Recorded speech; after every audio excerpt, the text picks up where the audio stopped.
Traffic lights எல்லாமே சிட்டியில் எந்த சிக்னலுமே இருக்காது. சேஃபான பயணத்துக்கு முக்கியமான காரணம் இந்த டிராஃபிக் லைட்ஸ். உலகத்தில் முதல்ல சரியாக செயல்படக்கூடிய ஒரு டிராஃபிக் லைட்டை கண்டுபிடித்தவர் ஒரு கருப்பின அமெரிக்கர். அவருடைய கண்டுபிடிப்புக்கு பேட்டன் கிடைத்த தினம் இன்று. அடிமையாக இருந்த பெற்றோருக்கு பிறந்தவர் கேரட் மார்கன். சின்ன வயசுல இருந்து இனவெறி தாக்குதலுக்கு உள்ளானவர். அதிகமா படிக்கல, ஆனா பெருசா ஜெயிக்கணுங்கிற வெறி மட்டும் அவர் மனசுல இருந்துச்சு. தன்னுடைய சுயமுயற்சியால அறிவியல் துறையில தடம் பதிக்க தொடங்கினவர் கேரட் மார்கன். இன்னைக்கு வரைக்கும் பயன்பாட்டில் இருக்கக்கூடிய கேஸ் மாஸ்க்லாம் கூட அவருடைய கண்டுபிடிப்புகளுடைய தொடர்ச்சி தான்.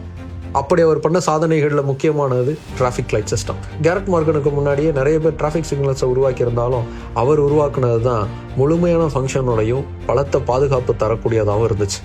அதோட சிக்னல் மாறி இருக்கு அப்படிங்கிறதையும் டிரைவர்களுக்கு தெரியப்படுத்தக்கூடிய ஒரு சிக்னலும் அந்த டிராஃபிக் சிக்னல் சிஸ்டத்தில் இருந்துச்சு. அதுதான் இன்னைக்கு நம்ம பயன்படுத்திட்டு இருக்கக்கூடிய எல்லோ லைட்டா மாறி இருக்கு.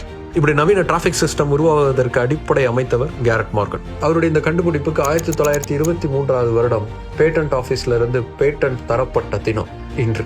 இந்த பேட்டன்ட் அதுக்கப்புறமா ஜெனரல் மோட்டார்ஸுக்கு அப்பவே $40,000 விற்பனை செஞ்சாரு கேரட் மார்கன். அதை அவர் ஒரு பெரும் செல்வந்தனா மாத்துச்சு. இனவெறி கொடுமைகளால் தன் மீது நடந்த அடக்குமுறைகளுக்கு எதிராக தன்னுடைய திறமையால் வளர்ந்த கேரட் மார்கன் சாதித்த தினம் இன்று. நம்மால முடியாது, உனக்கு தகுதி இல்லைன்னு என்ன வேணா சொல்லலாம், ஆனா நமக்கு திறமையும் அர்ப்பணிப்பும் இருந்தா எதை வேணா பெருசா சாதிக்க முடியுங்கிறத கேரட் மார்கன் உலகுக்கு உணர்த்திய தினம் இன்று.